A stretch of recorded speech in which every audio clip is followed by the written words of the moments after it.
All right. Good morning, everyone.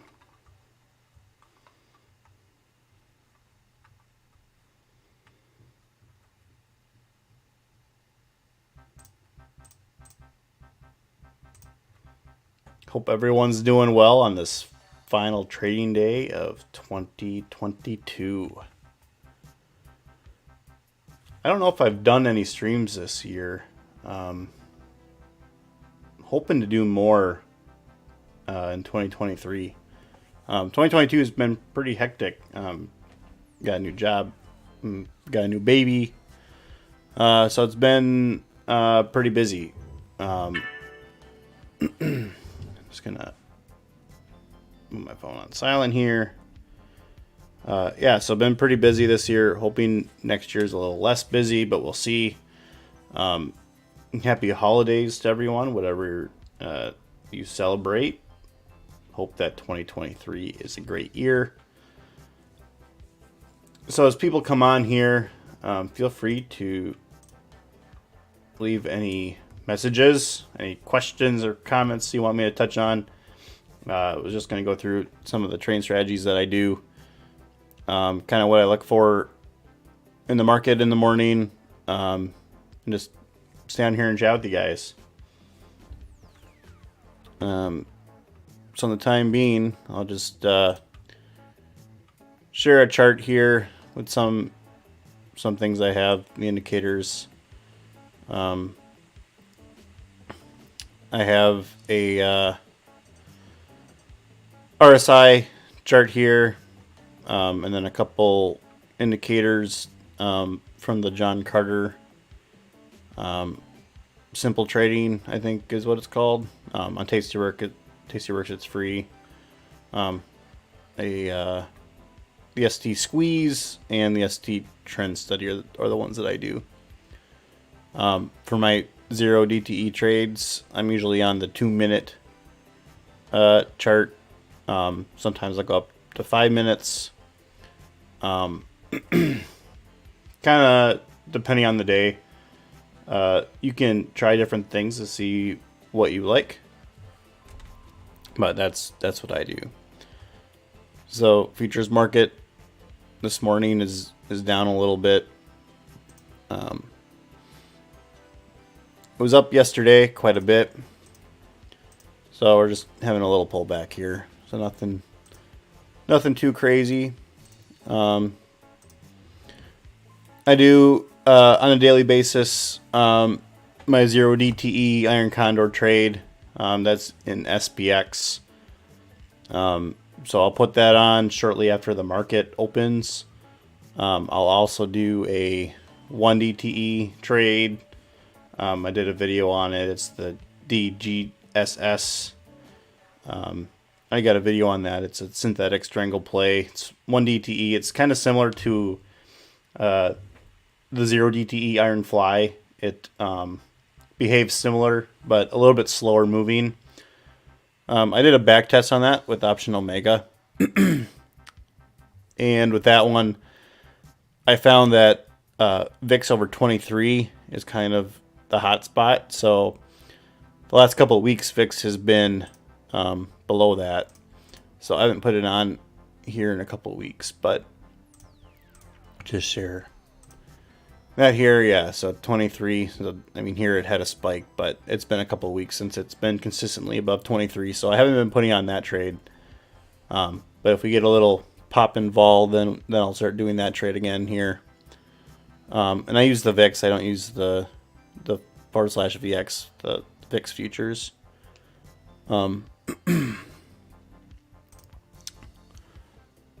So that's what I know, really, to start with. The SPX here, it won't start getting data until the market open here in 25 minutes. So I'll leave it on that chart. But what I'll be looking at for my 0 DTE iron condor, what I typically do, I typically look for around the 5 to 10 delta, usually around like the 6 or 7 delta, and I'll put that short on, and then I'll go up and I'll buy the first 5 cent, 10 cent long wing. So I'll do that on both sides. Generally, it's been around $1 on the short side, usually a little bit above. Once VIX gets closer to 20 and a little bit further below, then premiums will drop closer to 75 or 80 cents.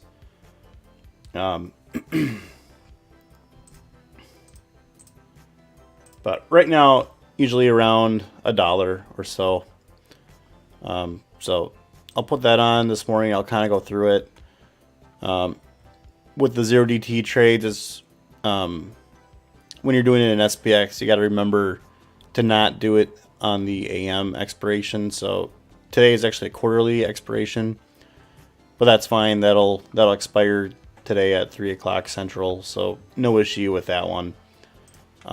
The AM ones are they settle at market open on that day, so you wouldn't be able to trade this anyways on that same day. But if you put it on the day before, you'd want to close it before the market close of that day because you can't trade it overnight. Some brokers do allow SPX trading overnight, but most don't. Let's see. Don't see any comments here. Just going to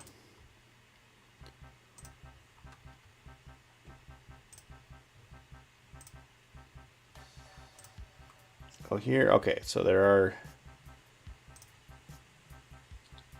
some of that. Not sure why. It's not updating here, so I'll have that.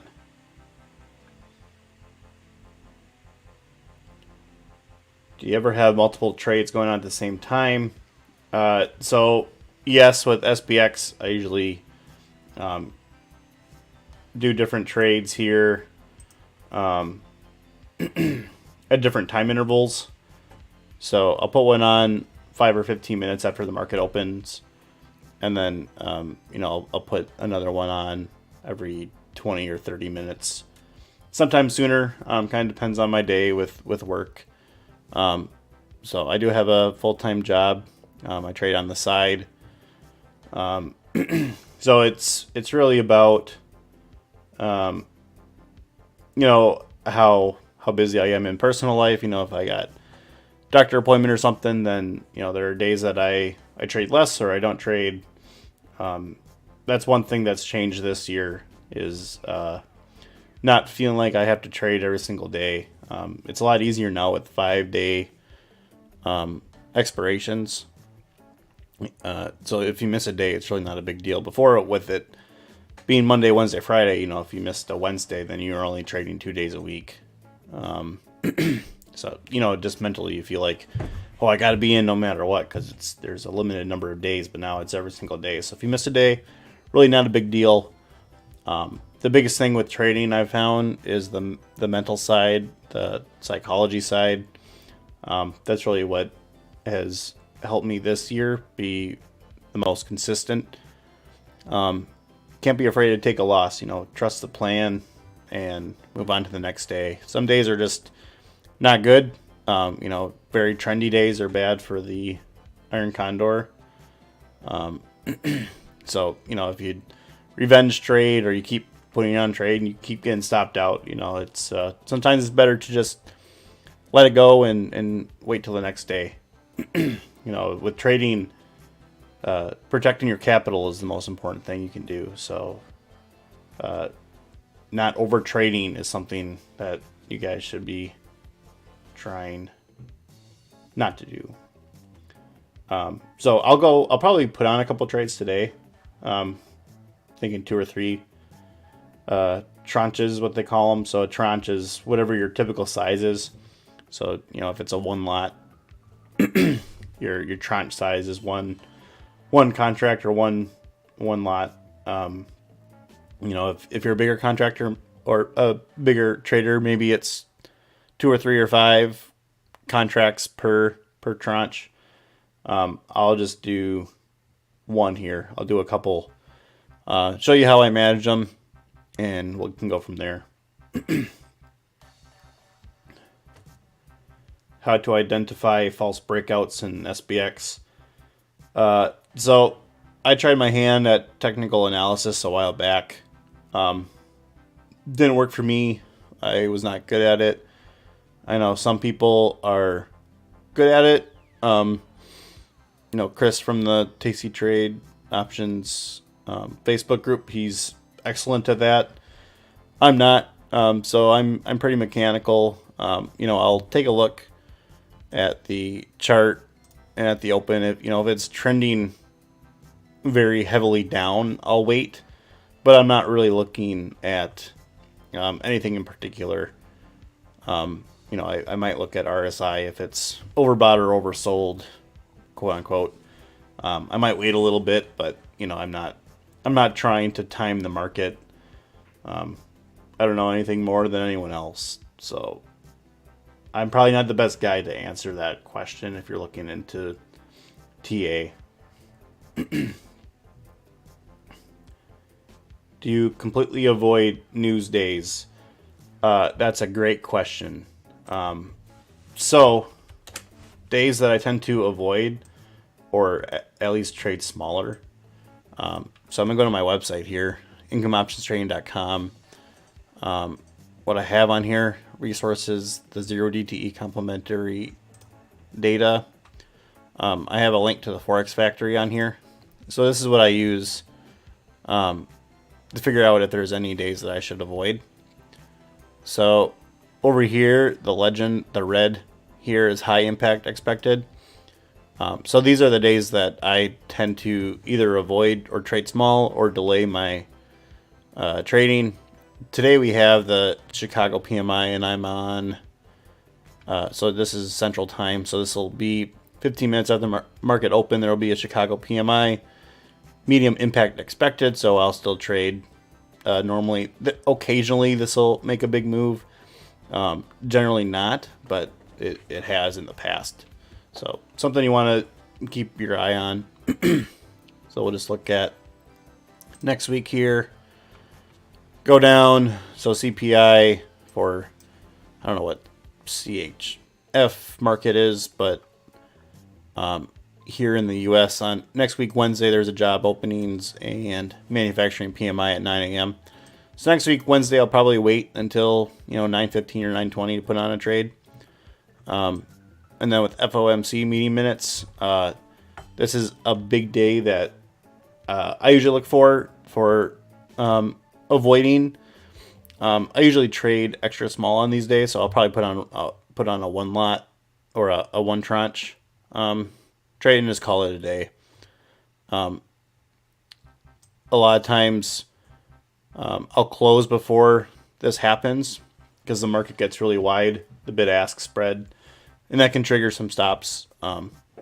So just want to be careful on anything with FOMC, Janet Yellen, the Treasury or Powell, whenever they're talking, it moves the market. Thursday, 7:15 ADP, and then Friday, looks like we got some stuff in the morning. So next week, Wednesday through Friday, I'll be looking at this to see how, when I should be trading and adjust my size and timing accordingly. You trade the 111. I do something similar. I have some trades, some videos on trade strategies that I've done.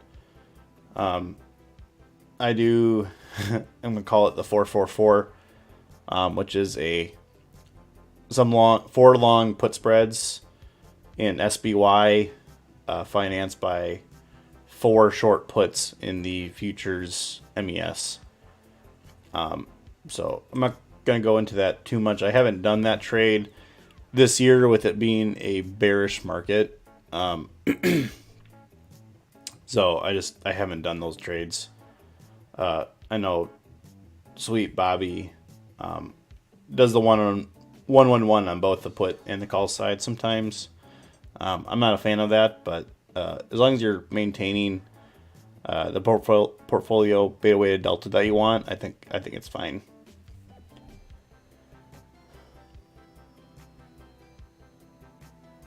Do you wait for news before entering first trade? So I kind of talked about that. For this one with the medium impact expected, I'll still trade normally. If it was high impact, then I wait till after. Can you show us how you do your earnings plays? So that's one thing that I changed this year. So in the past, I've always done earnings trades. I stopped doing them this year. I found you win a few times a little amount, and then you lose a big amount. So I've done them over the last 2 years. I looked at the data, and it's pretty much a break-even strategy for me. I'm already involved in the market basically every day, looking at it, doing zero DTE trades. So I'm not. I don't need to do earnings plays to stay active, so I just don't do them. I can walk through what I would look at. So I don't know. Tesla's been a hot stock, so I'll go there quick. So on Tastyworks, they have the earnings bar here. So that's this E, the purple line.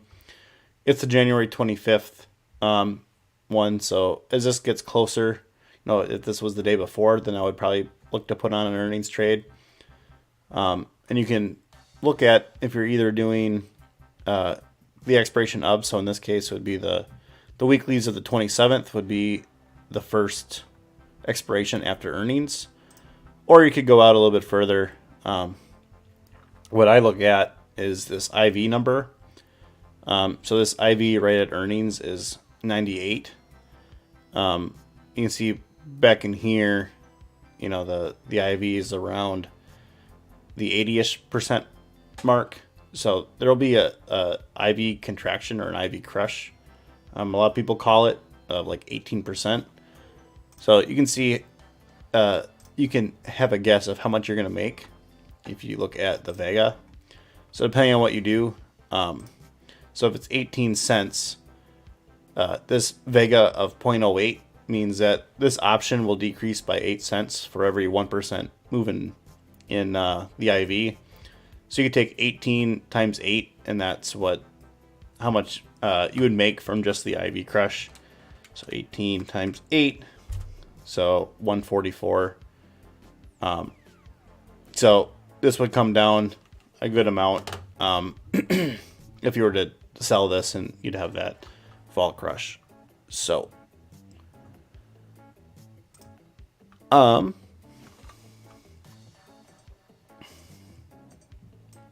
for the DGSS, besides VIX, what else are you considering before placing the trade? Pretty much just the VIX. That one, it's similar to the news things. If there's a news event happening in the morning, then I won't put it on. I usually won't put it on as well if there's FOMC. So the media minutes, or if Powell's going on and talking, if there's a speaker, I won't put it on. The theta decay, the time decay, really doesn't come out in the morning on those days. That's why I trade my 0 DTE Iron Condor pretty small on those days. The options tend to hold their value regardless of what the market does. So sometimes I just feel like it's better to skip those days. Do you avoid trading in orange news? Usually not. I'll still trade. You mentioned you were up 70% this year. How much of it came from 0 DTE trades? So I don't have the exact number. Closed my website here, but in the blog I have. So I track all my 0 DTE trades. So in here, and I already put the 2023, so you have to go to 2022. But I put my first trade of each day. I only do one lots because I don't want people to get tied up in the amount. But here are my stats for my first tranche, one lot trades for the year. So you can see 20% premium capture rate, a little bit on the low side. But this is what I've done so far. You can see the graph here. So earlier in the year, 0 DTE was very good. The last quarter has actually been negative, very slightly negative. So it's really flatlined this last quarter. So I know a lot of people that got into 0 DTE more so this last quarter of the year, and they're saying they're struggling with it. I am too, for the most part. So it's it's nothing that you're doing. It's just the market has been pretty crazy here. Not the best for the 0 DTE iron condor market. I will say that there are many days where my first trade is a loser, but the rest of my tranches are winners. So there are a lot of days with stops here. The majority of these days, I actually ended up positive. So that's one thing that doesn't get brought into this spreadsheet here. If you have the account size, if you could trade a two lot or two contracts, two iron condors, instead of putting both on at the same time right away, I would advocate for putting one on in the morning and then one on sometime after, whether it be even 5 minutes or a half hour. It spreads it out, and sometimes your first trade is a loser and your second trade is a winner because of that time delay. But there are also times where the first trade never gets stopped out and the trades you put on after get stopped out. So it's never a perfect strategy, but it helps spread out the P&L. So I'll just go back to the graph here just to share that. I did make a graph for 2021, so I don't have that, but 2021, I think I only did it for a portion of the year. So I started in April. Whoops, sorry about that. So I started in April. That was at 4,000, 22% premium capture rate. So that's more what I'd expect over the long run. So we're at 20% this year. So, right on pace with that. So I have that. Again, that's in my blog here. And so you can bookmark that or whatever. What I typically do is put on the trade. I post it for my gold members in my Discord, and then I'll update this later on in the day. So this is the same trade that my members see, but it's just not in real time. So another interesting thing, so I break it out by put and call spread. So some people like to look at the iron condor as one trade. I like to look at it as two separate trades, the put side and the call side. You can see the call side actually hasn't done as well, which I think is interesting with this bearish market. We're at a 10% premium capture rate on the call side and a 30% on the put side. And there's extra put spreads, or the win count, but 11 more. So, 7% there. Total credit's pretty similar. I like to try to keep the price, trade price similar on both sides. So that's something that I'll look at. I'll go a little bit a higher delta on the call side to get that extra premium. And that's part of the reason that this is lower, because this is a little bit of a higher delta.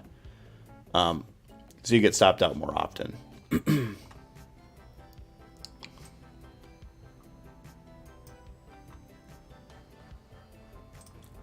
You do one lots and scale to bigger size. So one of my biggest pet peeves in the trading groups and whatever on Twitter or people boasting the raw dollar amount. You know, oh, I made $10,000 today.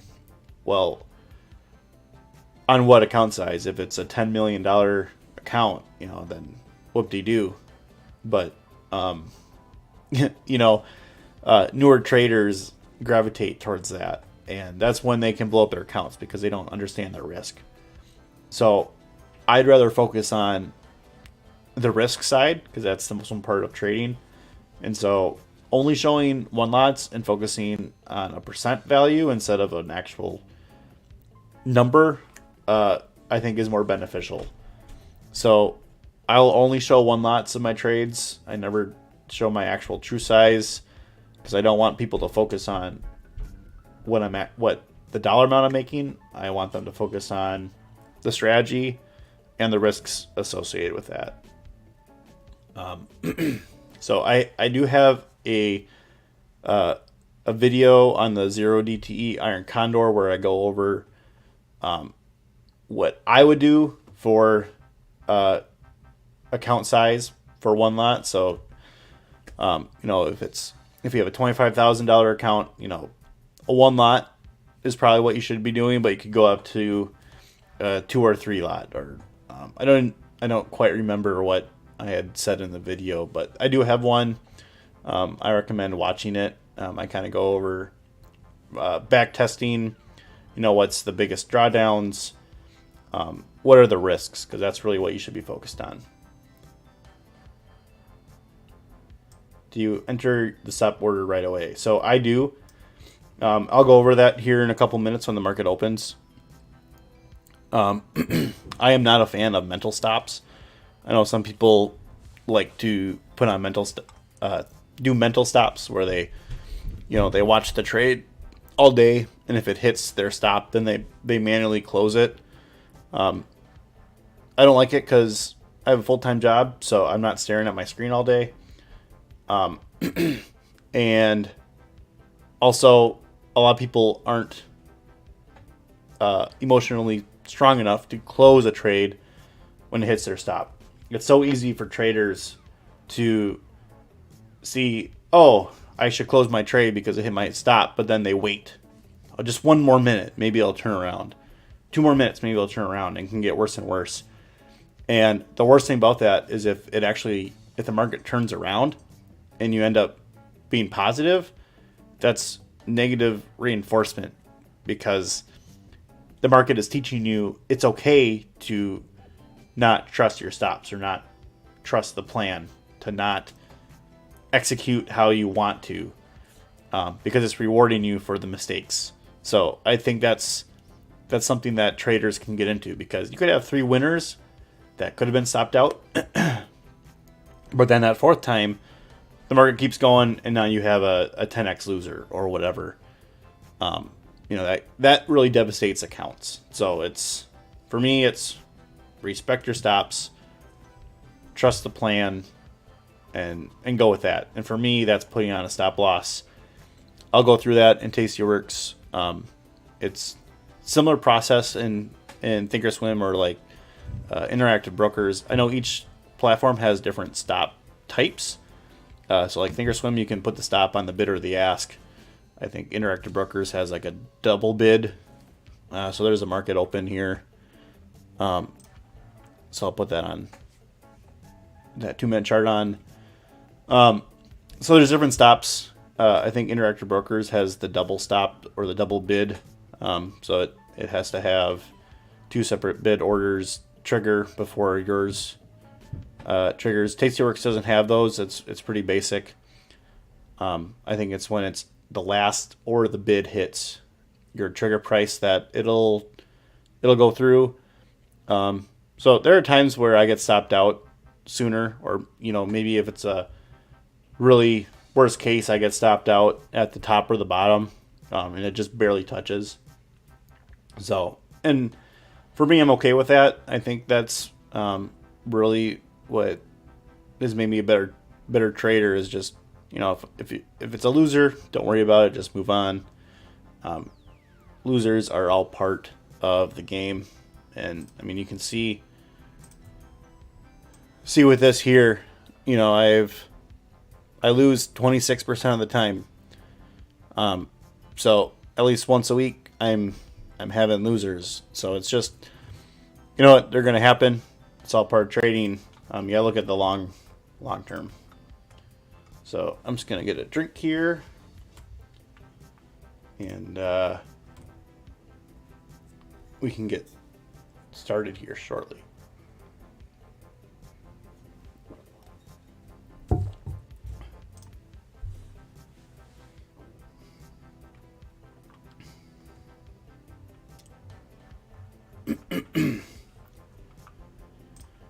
All right, so I'll just switch to a 1 minute chart here, or 1 minute view, see what's going on.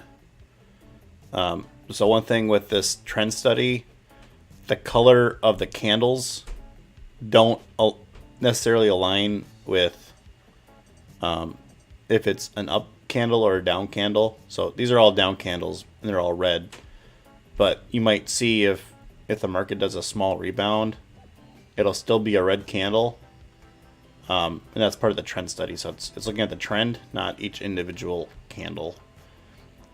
So a little bit different than what you might be used to. So first trade that I usually put on is usually 5-ish minutes after market open. So one thing I'll also show or note, I also have a Thinkorswim account, and I have alerts set up there. So I have alerts for when the tick hits plus or minus 1,000, and that'll tell me that the market is moving strongly in one direction or another. So I've gotten a couple alerts that the tick was below 1,000, and the tick is just it's $TICK in Thinkorswim, and that's just telling you how many stocks are ticking down or up in the overall market. So that's one of the alerts I do. So market's going back up a little bit. So here is that example where so this would normally be a green candle, but with this trend study it's still red. So that's just due to the study.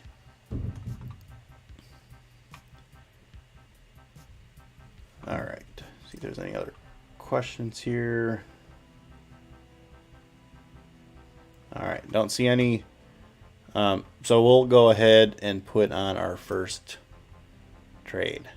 So I use SPX, reason being tax advantages and no assignment risk. It's cash settled. If you use like SPY or the ES, they the contracts settle to stock or future contract. So your broker could close out your position on their own before the market close, because you could get stuck with long or short stock or futures contracts. And if your account isn't large enough for that, then the broker is going to manage their risk. So with SPX, there's no risk of them closing out early. I have heard stories about like E-Trade doing that, I think, but Tastyworks, I have never had an issue. So 0 DTE, today's December 30th. It's quarterly, but that doesn't matter. So I'm going to scroll up here. I'm going to start with the put side. So here's the 5 delta. Here's the 10 delta. So I'll go in between. I'll go to the 7 delta here. So I'll do the 37.70 short put, and I'll go up and I'll buy the first 5 cent, 10 cent here. So I'll lock this in. So $1.10 credit, 63.90 for the buying power. I'll send that. I'll let it set for a little bit so you can see it's working right around there, and I got filled. All right. So I'll go down right away, put on the call side. So I'll do something similar. So here's a 7 delta. You could go up to the 9 delta if you want. I'll do that. So it's a little bit closer in price. Go down to do the 5 cent, 10 cent. So I'm short 38.75, long 39.25. No buying power reduction because the put spread is wider. And I'm actually going to scoot this down here, make some markets moving up a little bit. I'll try to lock in $1. So might not get filled there depending on if the market goes up or not. So I'll just go back to SPX here. So this is what I do. I look at the cost here. So my short put, it was sold for 117. So I got 110 credit overall because my long was bought for 7 cents. So what I do is I take the 117 and I times it by 3, and it's 351. So I always round up to the nearest dime. So 351, I'll round up to 360. So I'll go in to close this. I'll do a stop limit, and I'll put in 360 for my stop price or my trigger price. Depending on the platform, I might have a different name. And then I go 40 cents above that for my limit price. So 4. So worst case scenario, if I get filled, is that it'll close for $4. Actually, worst case scenario is that it skips past this $4 mark. So I'll put that in. If you're worried about it going past the $4 mark, you can go to that option and you can right click on the bid or the ask. I'll do the bid. View option and chart. So this will price out that option. And if you do the right panel here and go to, oh man, they changed this. Alerts. So this is for that option. So I can say last is greater than, I'll do 410. So now if I create this alert, it'll let me know when that put option trades for over 410. So if you're away from your desk, I have this set up to go to my phone and email. So if this option ever hits 410, it'll alert me. So if I'm away at my desk, I know that I need to go take care of this right away. So that's a nice little backup. I'll do the same thing on the call side. So this one, I got 107 for it. So I'll take 107 times 3. That's 321. So I'm going to run that up to 330. So stop limit, 330 for the stop price or the trigger price, and 370 for my limit price. And I'll put that in. And then same thing, right click on the bid here, view option and chart. So not sure. There we go. Do this alert. So now it's the new one. And I'll do greater than 340. Create alert. So now I'll get alerted if the call or the put goes past what my stop is. And that's all there is to it. So I got my alerts set up. Like I said, in Thinkorswim I have the tick alert set up to my phone, so that just goes off every day. So I have some backup if I need it. So at this point, I usually close this. I'd be working. I have, like I said, a full-time job, so I'm not staring at my screen all day. That's what I typically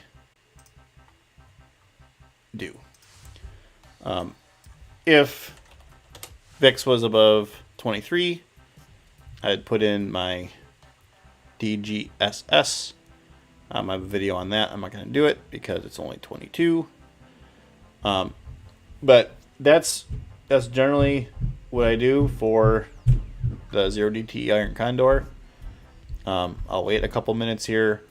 So I put the first trade on when it was in this range. Market's dropping now, of course. So now might be a good time to put one on. Again,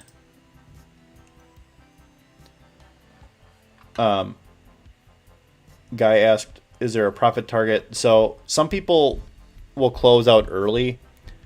I don't. With back testing, I found that just letting it expire is the most profitable in the long run. You will have a couple extra stops because there are days where this gets down to 10 cents and then the market reverses and then you get stopped out. It's rare, but it does happen.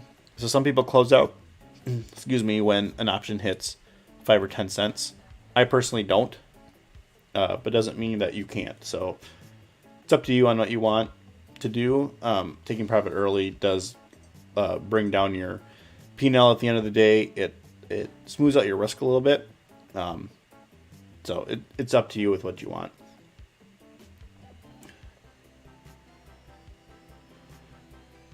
Any reason you do the put side before the call side? No particular reason. You can do either side. It's just kind of a habit that I scroll up first and then I scroll down. So could you go over some of your other positions and go over some strategy you like to use? Yeah, so in here, my main, or a lot of positions are old, crappy stock positions that, you know, I want to get out of, but I've just been running covered calls on. So you can see my P&L open for all these is down because single stocks suck.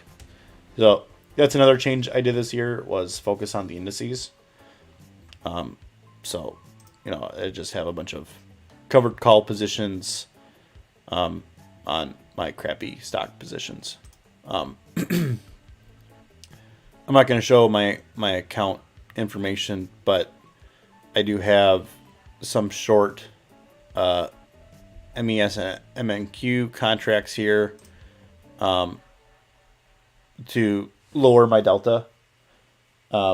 So I just move this up or down depending on where my beta weighted delta's at. And then I have, as you can see, there are some short put positions as well against the short stock.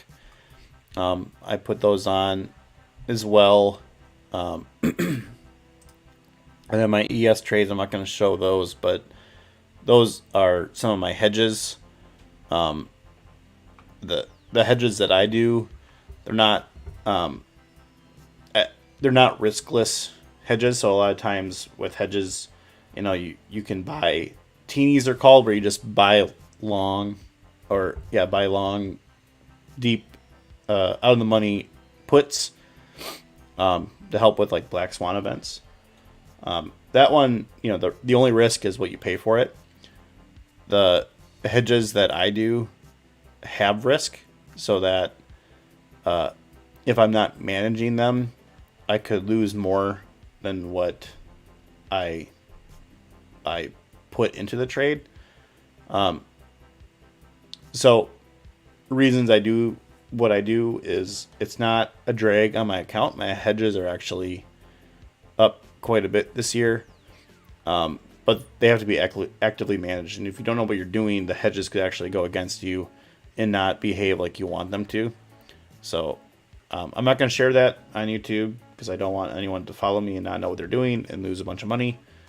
So I'm not going to share it. And that's a good time to do a quick disclaimer that everything that I'm doing is not a trade recommendation. It's just what I do. So you need to understand options and understand the risk before you actually trade them.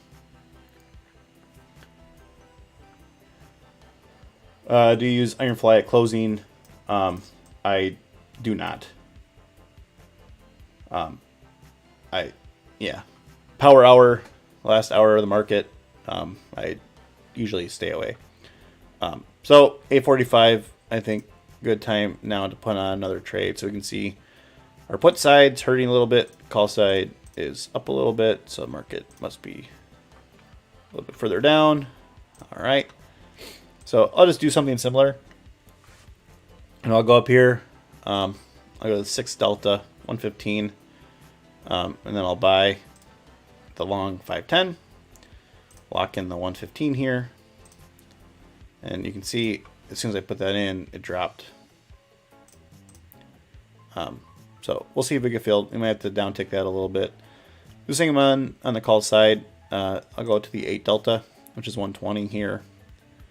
So sell that, buy the 510, lock it in at 115, and I'll put that in. I'll let them work for 30 seconds or so. So that one got filled.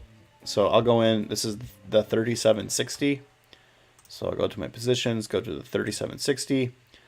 I got that for 122, and here I should have been doing my calculator stuff up here so you can see what I'm doing. So 3760 was 122, so times by 3 is 366. So I'm going to round that up to 370. So close position, stop limit. Whoops. There we go, 370, add 40 cents. 410, and I do 40 cents. I haven't had an issue with that before. If you go closer than 40 cents, I found that you could jump over it. So if the market moves very quickly, it could jump from say 360 to 420. That would bypass the stop, because once it hits 420, it puts in the stop limit order. But this limit order says if it's above 410, then don't trigger it. So if the market stays at above 420, then your stop doesn't actually work. So you want to have a wide enough distance between the stop price and the limit price that you don't get ran over. You could also do a stop market price or stop market order that just eliminates this 410. So that just says whenever it's 370, it closes no matter what the price is. You can also do that too. Sometimes if you do that on the really crazy days, you might have a stop that's, whatever, $8, call it. You could have a really bad stop. So I usually do the limit just for that extra layer of protection. As I'm talking, the market looks like it's moving quite a bit. So I think we might get stopped out on the put side. That's all right. So my stop here was 360, so it's at 3. So I might, oh well.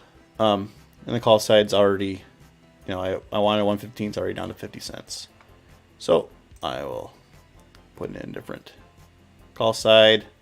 One thing with Tastyworks, the deltas, yep, there's my stop. The deltas don't always update for the first 15 or 20 minutes. So there, it just updated. But it also, with this fast moving market, it might not update very well. So I'm just going to go based off credit. So I'll go try getting filled here with that call side as the market moves down, and I'll probably bounce. And I'll miss it.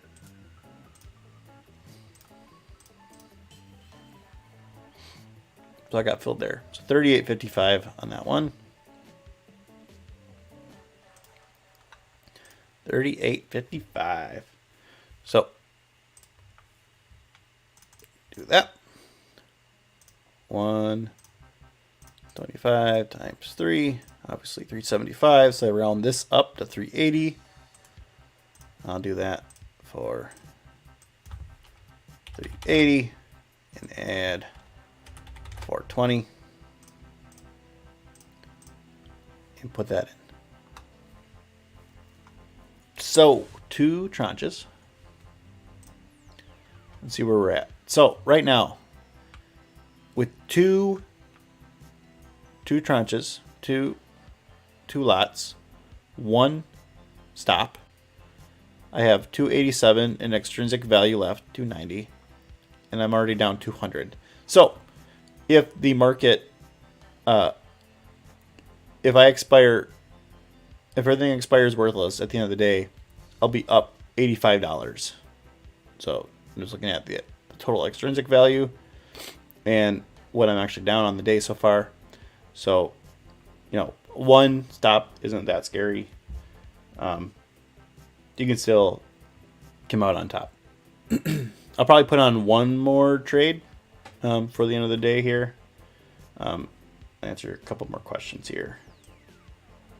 Are there days where you only do one side, not liking to do a condor? So I always do an iron condor, but I may also add more spreads on one side or the other, depending on if the market's trending or not. So like today might be a good day to put on more call spreads if you think the market's going to continue down. So, you know, today might be a good day to put on more call spreads. But, you know, I'm not a TA guru, so maybe the TA says maybe it's going to bounce and go up to the moon. Who knows? Do you put a trade every day regardless of market conditions? Typically, yes. If I don't put on a trade, it's because of something in my personal life that's going on, or if there's a major news event that's planned to happen that day.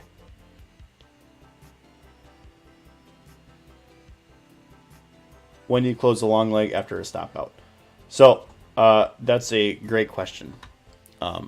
So there are different options you can do there. What I like to do is I usually let it run a little bit. The put side, it doesn't work out as well because it's a further distance. So the market really has to drop in order for this long to be worth more. This usually happens on the call side, but I'll show it for just going through it. So I can use, since I did 2 tranches, I can use either of these. So this is the 3705 is the one I put on with the leg that got stopped out. So your options are to close this right away, which I could close it out for like 15 cents because it's 10.20, maybe 10 cents. I could close that out, recoup 15 cents. Or what I like to do is sell the one that's further out of the money. It's usually for maybe a nickel less. But the advantage of this is if the market really continues to trend in this direction, you have a riskless debit spread here where you can make an extra $500 if the market moves past $3,700. The other advantage is if you are close to the pattern day trade regulations, it doesn't count as a day trade. So if you were to close the 3705, it would count for a second day trade. But if you do the 3700, it doesn't. And then you can just let this expire. And, you know, the majority of the time this is going to expire worthless. But if the market really nosedives, then this could be an extra $500.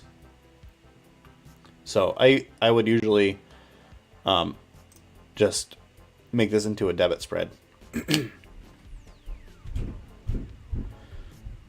you go over P&L year to date? I'm not going to give numbers, but I'm around 70% up overall on my overall account. Do you overlap the strike of the first trade with your second trade? Yep. So the second trade I put on regardless of what the first trade was. The only issue is if, let's say you wanted to put on another 3760 strike. If you try to put this on, it won't let you because you already have a buy order. So, okay, never mind.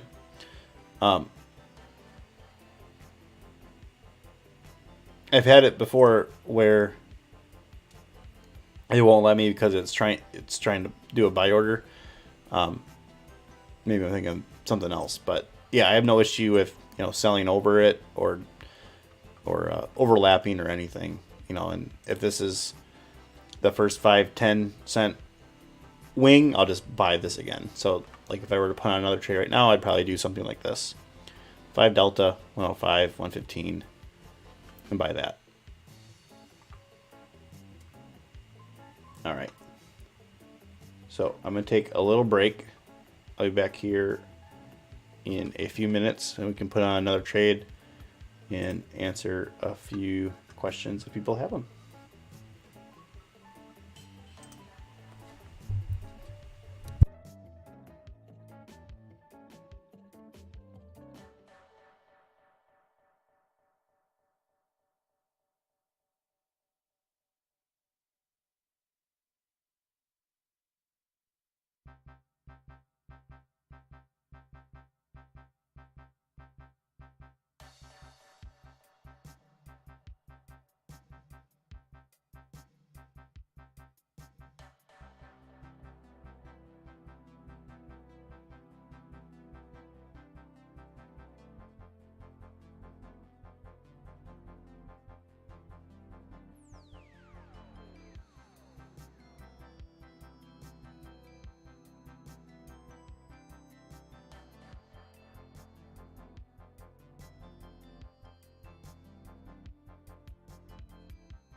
All right.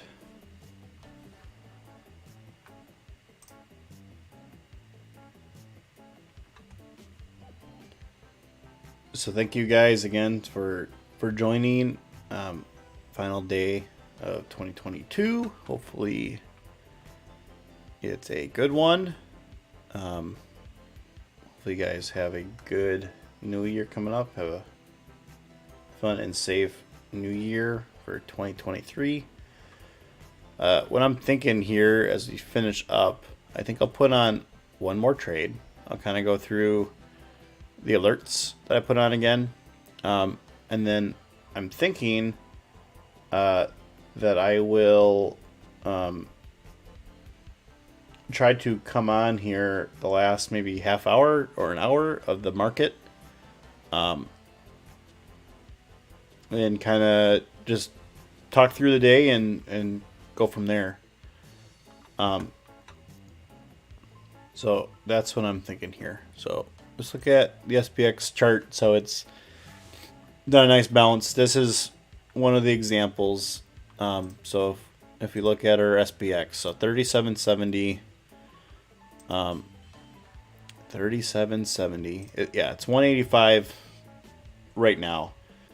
So this is an example where if we had a mental stop or no stop at all, that we'd be fine now because the market's rebounded. So this is one of the examples where, yep, in the trade log, it looks good, but really you didn't follow the plan. You took your stop loss off. So to me, that's not a win. So market teaches you bad habits are okay when they're not. So perfect example on a day like today. On these days that you stream, a winning day looks good on paper, but on these days where you get stopped out, I think that's where it's most beneficial to learn. Another thing, this just takes time. When you get stopped out, you might get really upset, really mad. But hopefully you can see by my demeanor, everything's fine. It's all part of trading. So I'll update my trade log. Let's go down as a loser today. It is what it is. It's just how Q4 has gone. over the long run, you know, we should be seeing profits. So day by day, don't worry about it. You know, think of it long run. As long as you're keeping your risk in check. So someone asked about position size. So I use about 50%, 40-ish percent, I'd say, of my account on non-zero DTE type stuff. So this year it's been mostly hedges. Historically, in a bull market, I'll do some of my other strategies. I have videos on those, you know, like a Super Bowl or a ratio Super Bowl. The 444 is a hedge. You know, the Zeebs trade that Tony from Mexico came up with. I did a video on that. Those are the types of trades I would do, you know, basically previous to this year. I haven't done them at all this year because it's been a trending down market, and those are all bullish trades, so I haven't been doing them. But, you know, on a more typical year, you know, historically the market moves up most years. Those are the types of trades that I'd be putting on, and I'd be using, you know, 40% or so of my account for that.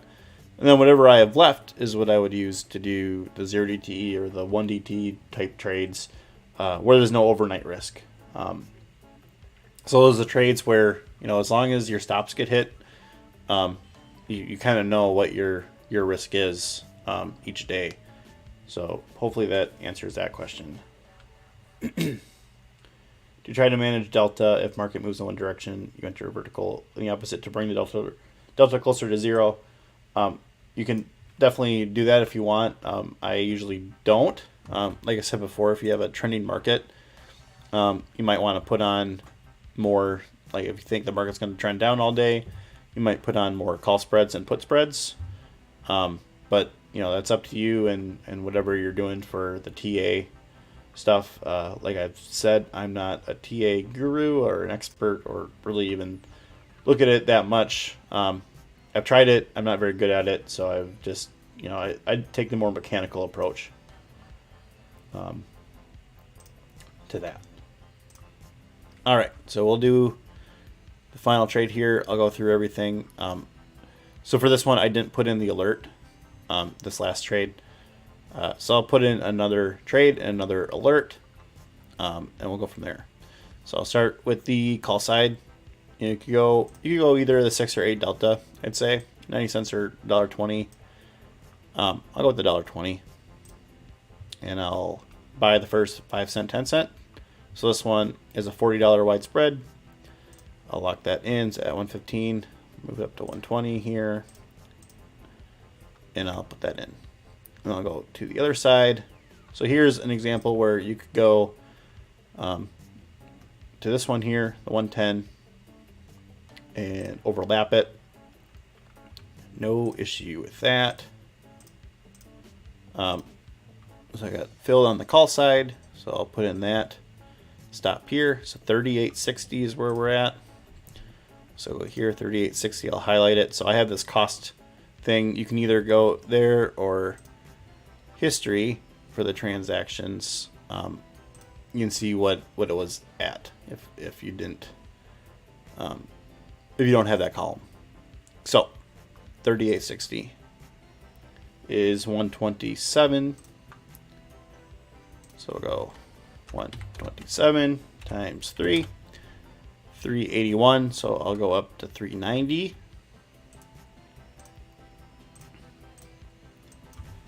390 at 40, 430.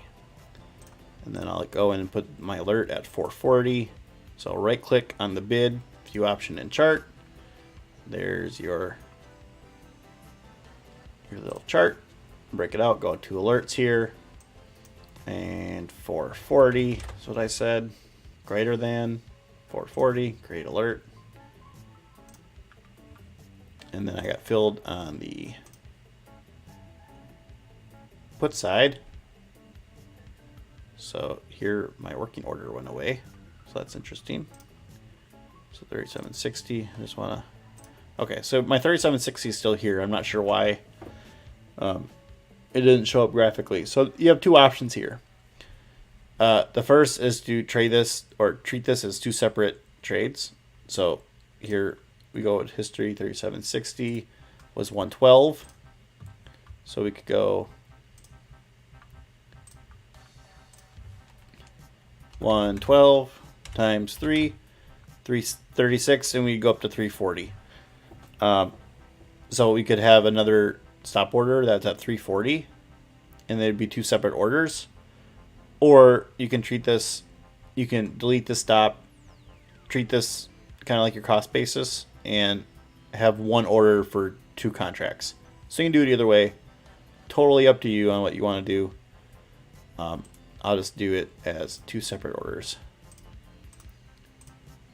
So 340 at 40 cents, 380, review and send. And then if you want to add the alert, go to bid, right click, view option and chart. Pops up, right hand getter, alerts, greater than 390. So there are my alerts. If market goes crazy, I get alerted on my phone. So that's kind of in a nutshell what I do on a daily basis. You can see my extrinsic value is 498 or 500, and I'm already down. Right now I'm down 190. So at the end of the day, if everything expires, I'll be up 310 on the day. So we'll see where we're at. Thank you everyone for joining in. Like I said, I'm planning to be on later today. So thinking like an hour before market close. If you guys want to jump back on and join me, ask your questions. We can see how the day panned out. If I think of anything else I want to go over, I can do that then. So again, thank you everybody, and good luck trading today.